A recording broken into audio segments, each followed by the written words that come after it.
Yes students, अब है आपका लैप्लाशियन ऑपरेटर। लैप्लाशियन ऑपरेटर क्या होता है आपके पास? देखो, हमने अब तक क्या किया था? ग्रेडियंट किया था किसका?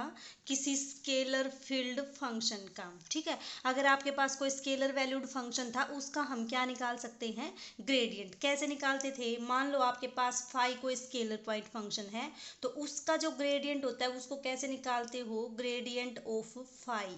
उसको नोट किससे करते हो? डेल फाई से। और इसकी वैल्यू कितनी आती थी आपके पास? I curly phi by curly X plus J curly phi by curly Y plus K curly phi by curly Z. तो देखो, अब जो आपका ये है, ये क्या है आपके पास? एक वेक्टर क्वांटिटी, क्योंकि इसमें आई जे के है। ये आपका वेक्टर है, और वेक्टर का हम फिर से क्या ले सकते हैं? डाइवर्जेंस ले सकते हैं। तो इसका मतलब इसका हम फिर से डाइवर्जेंस ले सकते हैं। तो देखो कितना आ जाएगा इसका divergence? Divergence of gradient of phi, this is equal to, एक डाइवर्जेंस के कारण डेल, दूसरा डेल ग्रेडियंट के कारण, means del of del phi. ये वेक्टर दोनों के बीच में क्या आएगा? आपका डॉट आएगा। तो इसकी वैल्यू किसके इक्वल आएगी आपके पास? डेल की वैल्यू कितनी होती है? आई करली करली bye curly X plus J करली bye curly Y plus K करली बाय करली जेड। और डेल फाई की वैल्यू कितनी है? यहाँ से पुट कर दो, कितना आ जाएगा? I curly phi by curly X plus J curly phi by curly Y plus K curly phi by curly Z. ये भी एक वेक्टर, ये भी एक वेक्टर, दोनों का जब डॉट करोगे तो कितना आएगा? आई के कंपोनेंट का आई के साथ डॉट, जे के कंपोनेंट का जे के कंपोनेंट के साथ, के कंपोनेंट का के कंपोनेंट के साथ डॉट। तो कितना आ जाएगा ये आपका?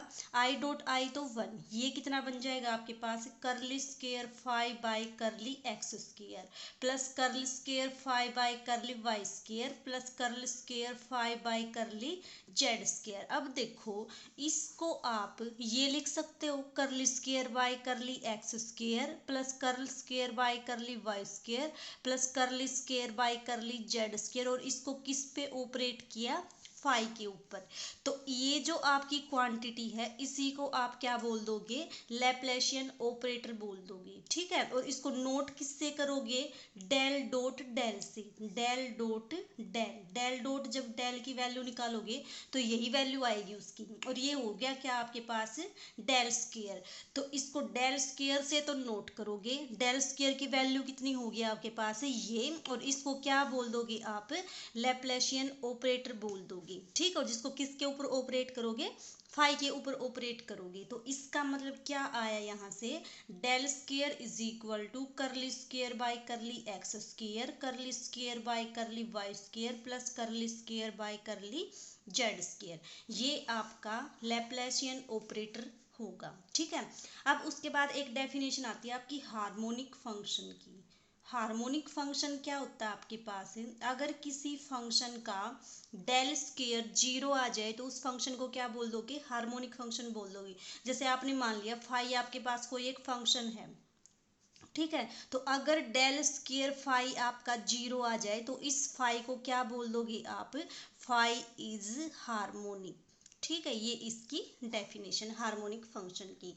अब करते हैं एग्जाम्पल। एग्जाम्पल सेकंड देखो, एग्जाम्पल सेकंड की क्या स्टेटमेंट है? Find F cross del cross G at this point. जहाँ पे एफ फंक्शन आपका ये है, जी फंक्शन आपका ये है। कैसे फाइंड आउट करोगे? देखो, सबसे पहले किसको सोल्व करते हो? ब्रैकेट को। ब्रैकेट को सोल्व करने का मतलब डेल क्रॉस जी निकालना, मीन्स इसका कर्ल निकालना। हम ये काम कर चुके हैं पिछले उसमें। क्या हो जाएगा आपके पास? आई जे के। कर्ल के डेल के कंपोनेंट क्या होते हैं? करली बाय करली एक्स करली बाय करली वाई करली बाय करली जेड। जी के कंपोनेंट जी भी दे रखा है आपको। इसको क्या करोगे? सोल्व करोगे तो आपके पास एक वेक्टर क्वांटिटी आएगी। अब एक वेक्टर तो ये, दूसरा वेक्टर क्या है आपके पास? एफ वाला।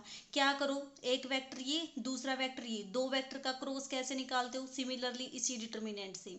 डिटर्मिनेंट के अंदर इसकी वैल्यू पुट करो, आई जे के एफ के कंपोनेंट, फिर इसका जो वेक्टर, इसको सोल्व करोगे, जो कंपोनेंट आएंगे उसको पुट करो, डिटर्मिनेंट को सोल्व करो, एक्स वाई जेड की जगह पे 1 - 1 2 पुट करो, आपका रिजल्ट आ जाएगा। ठीक है।